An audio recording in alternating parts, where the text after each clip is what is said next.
So the Vajra statement for today says, Jigten Sumgon maintains that the results of practice are not to the instructions, but arise according to the Buddha.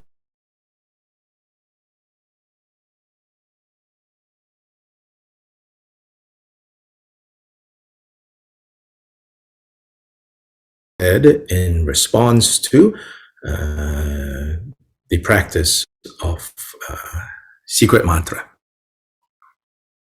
It's in the context of the practice of secret mantra. In other words, what we commonly call Vajrayana practice. So here there are two key vocabulary here. So there is the Buddha's words, which in Tibetan is called ka, the ka of the Buddha, the Buddha's words. And this is also the same ka as you find in ka gyu. So gyu is the continuity or the lineage of the Buddha's words, ka gyu. Originally, right, in the 10th, 11th century, before ka gyu was used exclusively to refer to the lineage that comes down to us from Marpa to Milarepa to Gampopa, so on and so forth. Back in the 10th, 11th century, and I would say even up until the 14th century, Kagyu had a more general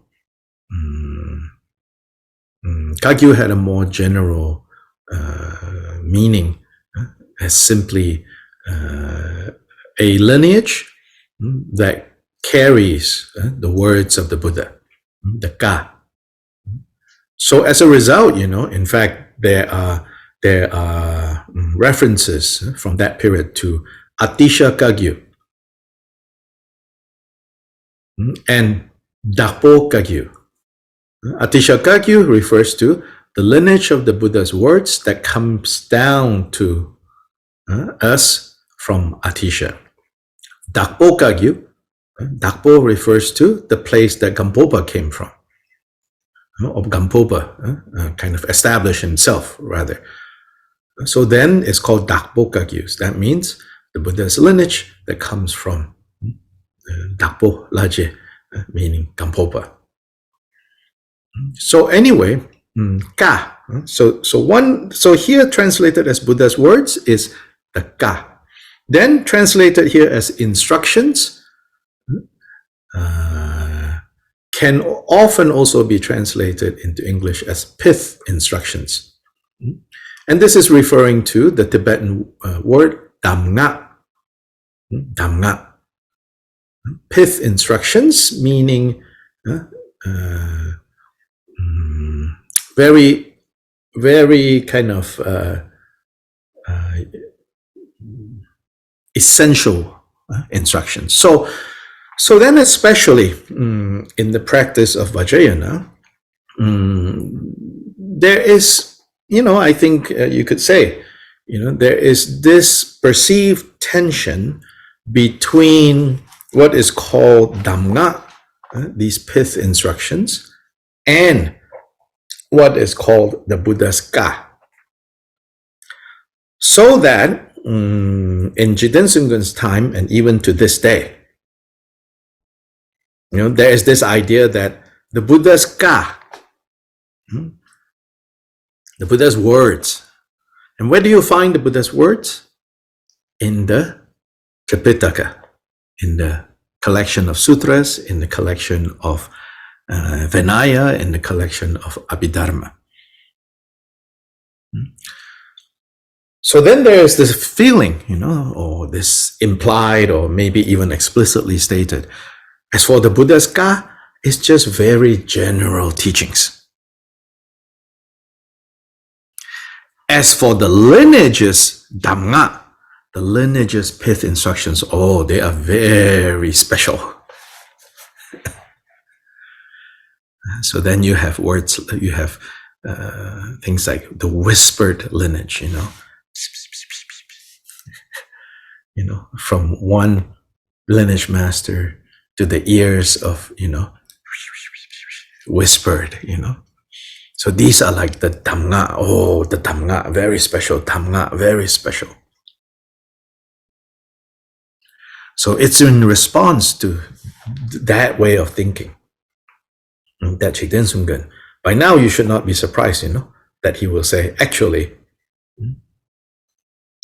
if you're looking for authentic results, then how you're going to get those results, whether those results are actually the right results or not, it has to be according to the Buddha's ka, and not according to your lineage's Dhamma.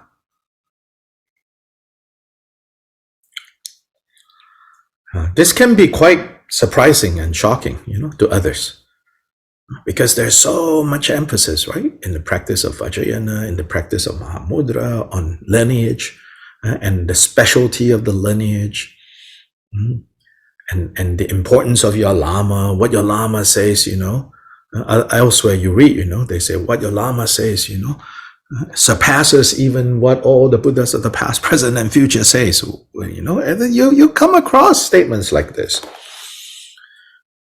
But then Jigten Sumgon will say, no, you are not understanding, what is being said there. You're taking things out of context. You're not seeing the whole picture. Whenever we just get a snapshot of something, then depending on who is presenting that snapshot to you, it can be twisted and turned in so many directions. Some directions are benevolent, well-intentioned. Some directions are malevolent, wanting to cause harm. And some are just mainly ignorance. So the three poisons at play.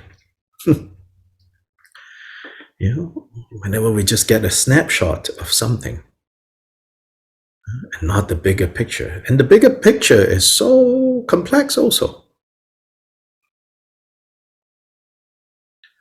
And so here, from the bigger picture, Jigten Sumgon says, between the two, between the pith instruction and the ka, is the ka that is always reliable. The pith instructions, he is not dismissing the role and the importance of pith instructions. What he's saying is those pith instructions, they are only helpful if they are heard within the context of the ka. If you separate the two, then pith instructions have very little value and ka will always have value. But if you bring the two together, then with the ka as the more reliable, the pith instructions can lead you, of course, to a quicker way, more efficient way of achieving what is described in the ka.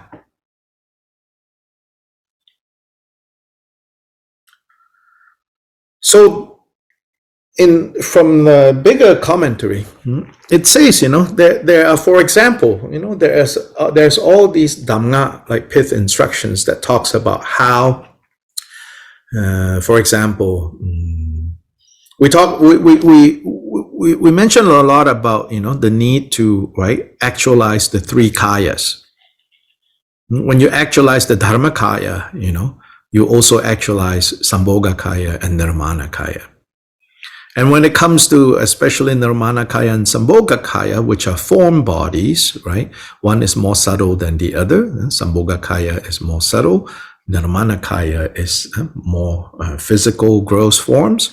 But those Sambhoga kaya and Nirmana kaya forms, we talk about having the 32 marks and the 80 characteristics. Altogether 112. These are physical characteristics of a Nirmanakaya, especially. Like Buddha Shakyamuni is said to have these 112 physical characteristics. Like his chest, it says is broad and strong, like that of a lion. And then it said that his tongue, is soft and broad and long, like that of a dog. And that his hair on his body is not pointing down, they point up. And that on the palm of his hands and his feet, there are birthmarks shaped like a wheel, 1,000-spoke wheel, and so on and so forth. So these are the 32 major, meaning obvious, and the 80 subtle signs, 112. In the ka, in the sutras, in the ka of the Buddha, in the words of the Buddha in several different sutras have discussed how each of these physical signs corresponds with a particular virtue, a particular good quality of a Buddha, of Buddhas. Like, I always remember the dog one, because Buddhas have purified any deceptive speech. So their tongue is like that. So because Buddhas are generous and do not have the slightest stinginess in them, and therefore it manifests in a particular physical characteristic. So in the ka, it's explained in this way, right? In the Dhamma, certain types of Dhamma, certain types of pith instructions related to the practice of the winds, drops, and channels, the subtle body, how to manipulate and move energy and transmute, energy and things like that. They have these things that says, when you are able to, like, say, harness this energy to this place or that place, that becomes a very quick way to create the conditions for the tongue to be the way that the Buddha's tongue is. If you do this, or that, there is a way to more quickly cause this protuberance, right? The Buddha's kind of like almost like a knob of hair, right? For that to arise, more quickly. So there are dhammas like that, that relates, that corresponds. Certain physical exercise that you engage in, while visualizing yourself as deity, and while harnessing the subtle energy. And then it says, and that can give rise to this one sign of the 32. And this will give form to this sign and this sign and this sign. So the 32 signs and the 80 is match up with different things that you do that are taught in the Dhamma, the pith instructions. Now, of course, people get very excited and say, I'm going to go do those. Where can I sign up? I saw on the internet, Lama so-and-so is giving these instructions. Okay, let's sign up.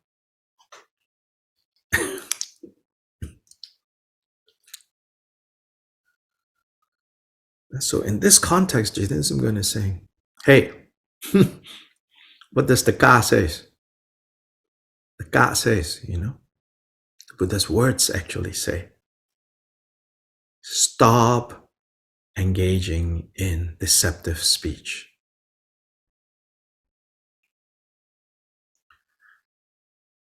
See the faults of stinginess. That is primarily how the results are going to arise. So in a way, the Dhamma, is like these days we call how to hack computer language, mind hack, very fashionable,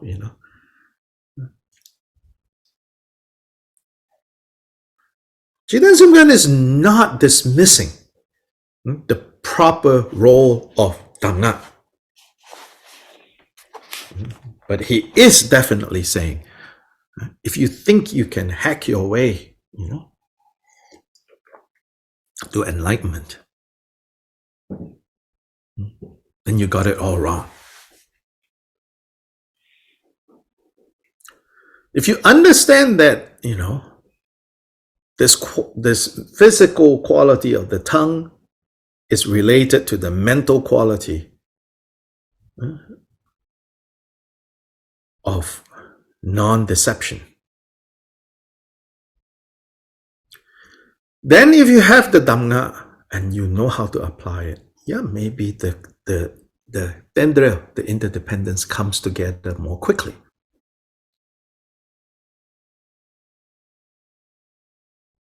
So another thing, for example, many of you, I think, are familiar with POA. So this practice of doing a certain set of visualization in order to clear the pathway to rebirth in Amitabha's Pure Land.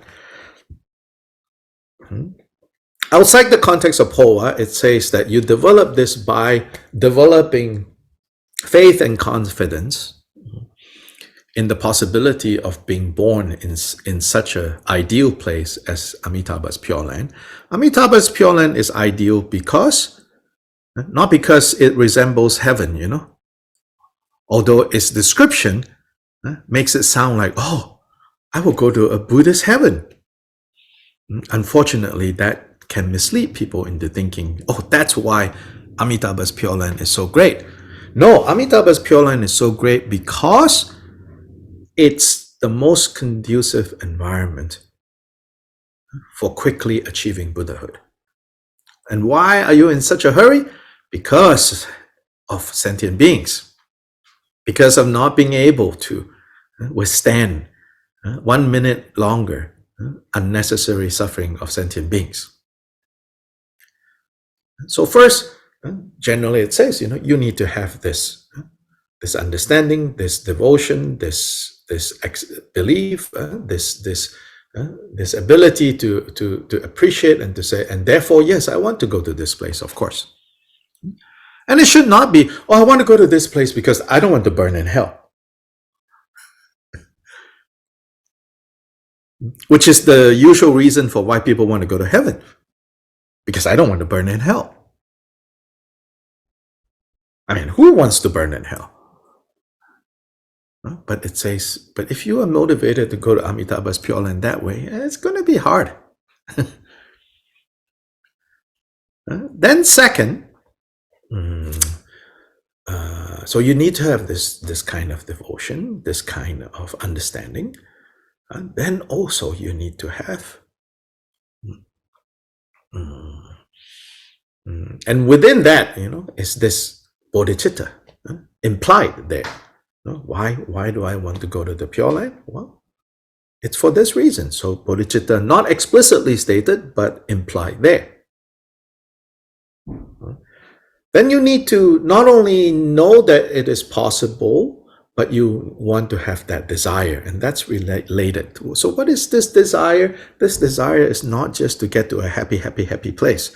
This desire, again, is to get to a place where you can most quickly achieve Buddhahood. That's so implied there is bodhicitta. Then you need to accumulate the positive supporting conditions. You need to have that merit, If you don't have that merit, you can wish for all you want to wish for.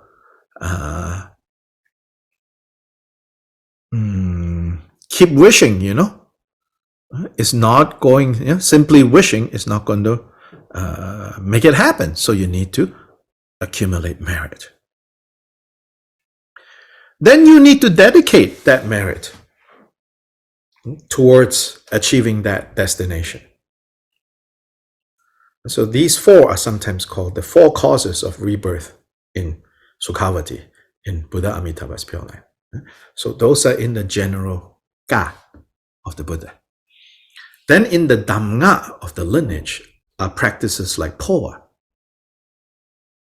Oh, you visualize, yourself as this or that idam in the center, there is the channel, then the essence of your mind in the shape of a drop. And then you, after receive the oral transmission, you practice maybe for 10 days, in intensive retreat, often with other people, and you do the visualization, the meditation, and then you say certain syllables. And you can practice until they say one of the signs that this passage, this direct passage to Sukhavati is open and cleared when there's an opening that forms in the top of their head. And people would stick like a stick of a blade of grass on top of the head, and it stands. Quite common. I mean, you can see people doing that.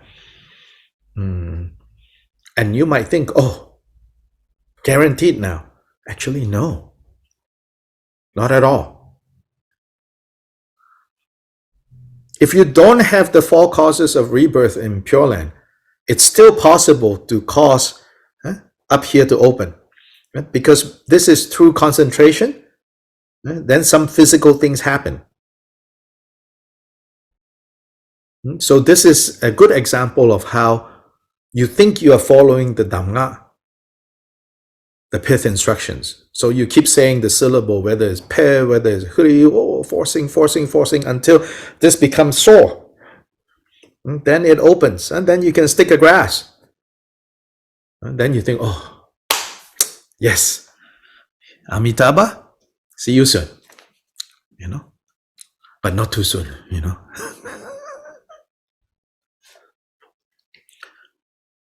Like, see you soon, but actually, no, not so soon. Okay, wait. I have too many things to do here, So that's not going to. So these pith instructions only become profound, meaningful, effective if they are situated within the words of the Buddha, the Ka.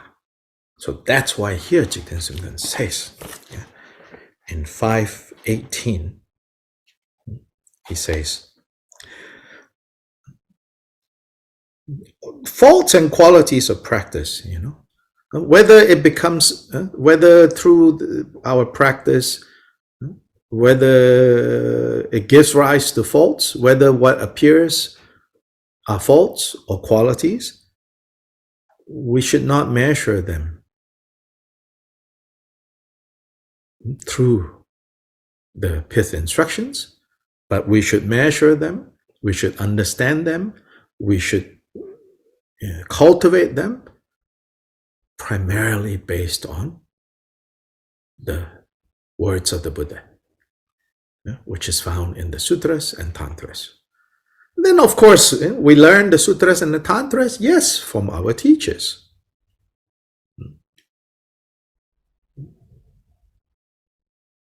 But it has to be based on these sutras and tantras.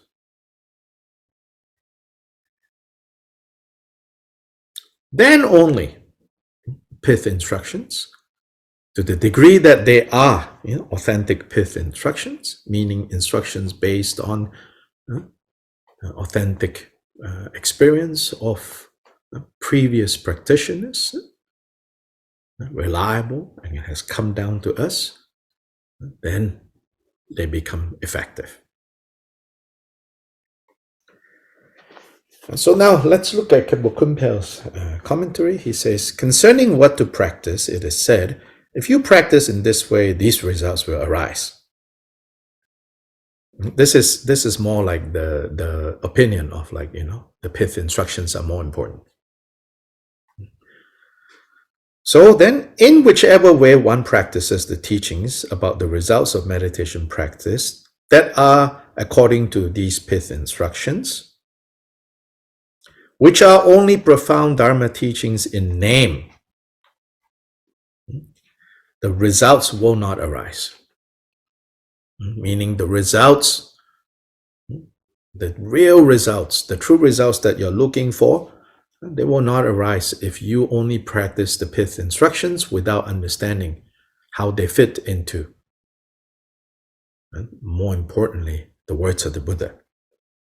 If, however, one practices according to the Buddha's words, to the victorious one's words, on the three kinds of valid cognition, here Khenpo Kunpal introduces this, meaning according to direct perception, through inference, and through scriptural authority. And these are said to be in the scholastic tradition of Indian Buddhism and later Tibetan Buddhism. They say these are the three valid sources of knowledge. So if you practice the Buddha's words using these three sources of valid knowledge and the authentic instructions that do not contradict them, the authentic pith instructions that do not contradict the Buddha's words, then since the power of the blessings will be very great, the results will arise or occur undeceivingly. Therefore, Jigten Sumgon maintains as his utmost position that this is what we should practice in our tradition. Thus, he instructs us to follow the unconfused scriptural traditions of past scholar practitioners and not give rise to mouth-watering hopes toward the talk of ordinary beings who are not just confused but doubly confused.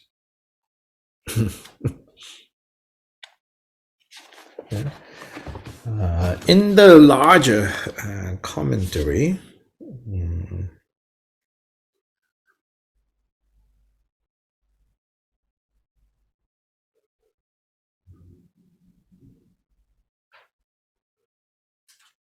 so it says, Dorje Sherab says that Buddha taught very clearly, for example, if we take the example of the quality of birth in the higher realms, it is the result of abandoning killing and harming sentient beings. And that by practicing love for sentient beings and offering food and medicine to sentient beings, long life and an absence of illness will be the result for us. And by abandoning stealing and being generous, then great wealth arises. Similarly, everything is like that.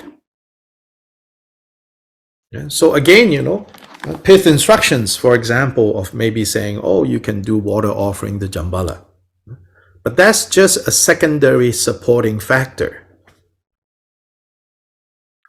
If you don't follow the Buddha's main teaching on how abundance can enter your life, which is through not stealing and being generous, then you can do all kinds of pith instructions. Abundance will not arise. You can chant and recite all kinds of long life mantras, all kinds of healing medicine Buddha practice. But if you don't, engage in caring and loving for sentient beings and being generous to them, offering them medicine, offering them food, then wanting to have a stable and long life and freedom from illness will be very hard. But when you combine these Vajrayana pith instructions with the more fundamental, when we say basic, we mean fundamental. When we combine these Vajrayana techniques with the more basic, fundamental emphasis that the Buddha gave, then, Khenpo Kunpal says, then the results can appear powerfully.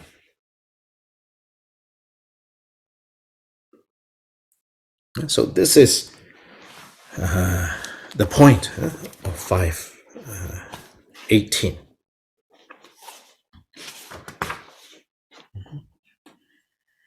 So today we're going to stop here. 519 is a very subtle point. 519 is talking about these three very advanced states of experiences that arise through the effort of meditation. Through the effort of meditation, you can have what's sometimes called the three faultless samadhis. In these three faultless samadhis, you can experience joy or bliss, you can experience clarity, and you can experience non-thoughts. So these are often praised as, signposts, you can say, indicating great progress in your meditation. Now, I don't know, among us, how many of us have experienced these things. So that's why it's such a subtle point. But here, Jigten Sumgon says, be careful. These three signposts, if they do turn up, don't think, you actually have experienced the natural state. Yes, the natural state, the nature of mind, has these qualities. Yes, Buddhahood have these qualities, but often these qualities can also lead to the three realms of confused existence. Not the lower part of confused existence, but the best part of the three realms. Three realms are the sensual realm, the realm of the senses, then the form realm, pure form, subtle form, and then the formless realms. So these are the three realms. Sometimes we talk about the six realms, right? But these are the three realms or the three planes of existence. So the first one is called the sensual plane or realm. At the height of the sensual realm, the lowest of the sensual realm is the hell realm. Right? Then hungry ghosts, then animals, then humans, then demigods, and then gods. And then within the gods, they are divided into 6 levels. So all of this, which is basically 11 levels, called 6 realms, but 11 levels. They're all the Kama Loka in Sanskrit, the realm of the senses, and that's sometimes called the realm of desire. At the highest of this, you experience a lot of bliss. So Jigten Sumgon says, you might have meditative experiences where you have a lot of bliss, but actually that is just the highest of the desire realm that you have achieved. Then in the pure form realm, of which there are 16 divisions. At the highest of the 16th is very similar to the experience of clarity.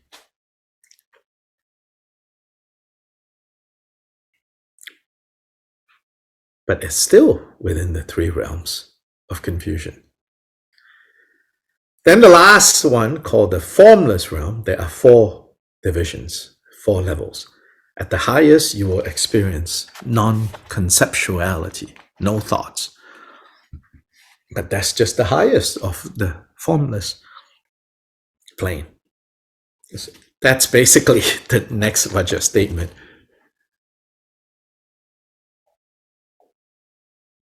Tomorrow we'll read the commentary. So then, 519, the statement itself says, the 3 faultless samadhis, meditative concentrations, are the causes of the 3 realms of samsara. What? Because others, will say the 3 faultless samadhis are superlative. They are great. They are magnificent. They are what you should aim for. They are what you should cultivate. Here, Jigten Sumgon says, actually, they give rise to the three realms of samsara.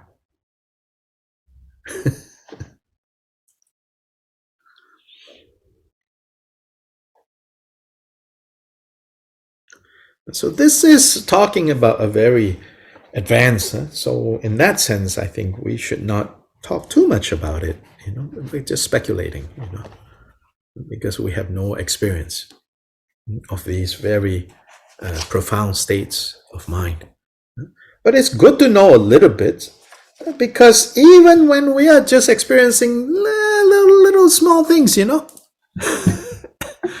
and I, our level of practice, we're just experiencing some feeling of joy, some feeling of letting go, some feeling of, even like special things happening. Then we get so excited, Oh, I must be this is that.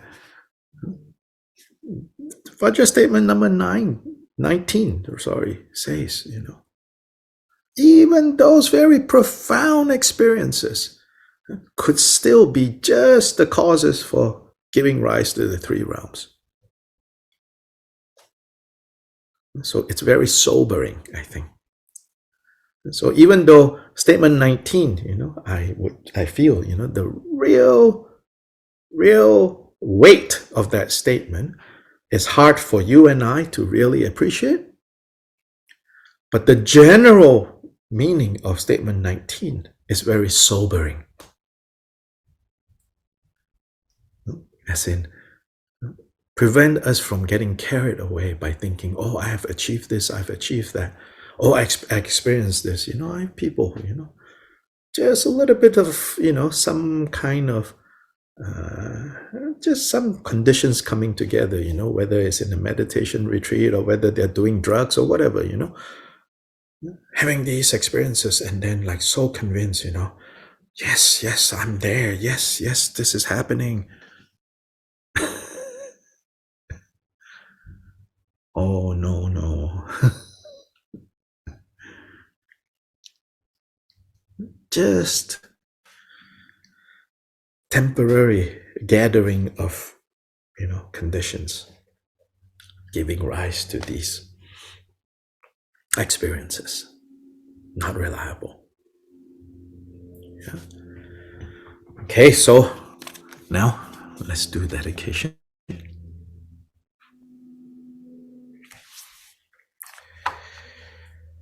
Sublime, precious, venerable, and glorious root and lineage gurus, assembly of Idam deities, Buddhas, and Bodhisattvas dwelling in the 10 directions, and all assemblies of Viras, Viranis, Yoginis, and Dakinis, please heed me.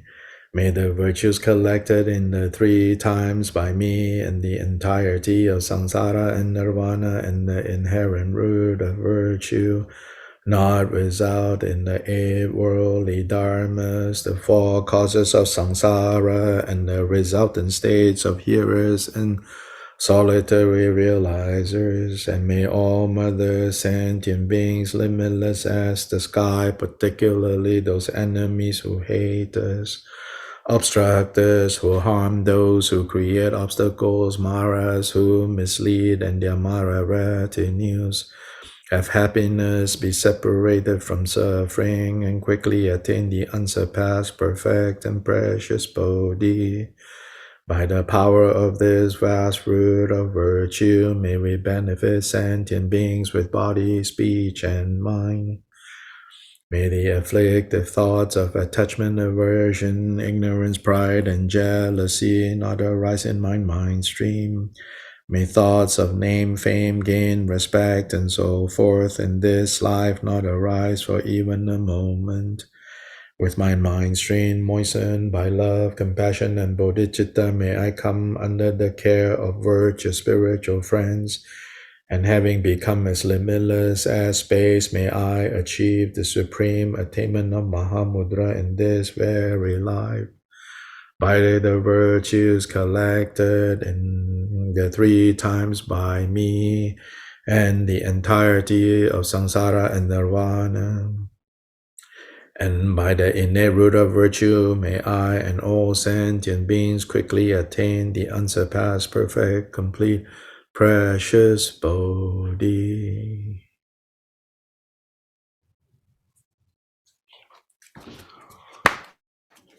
Okay.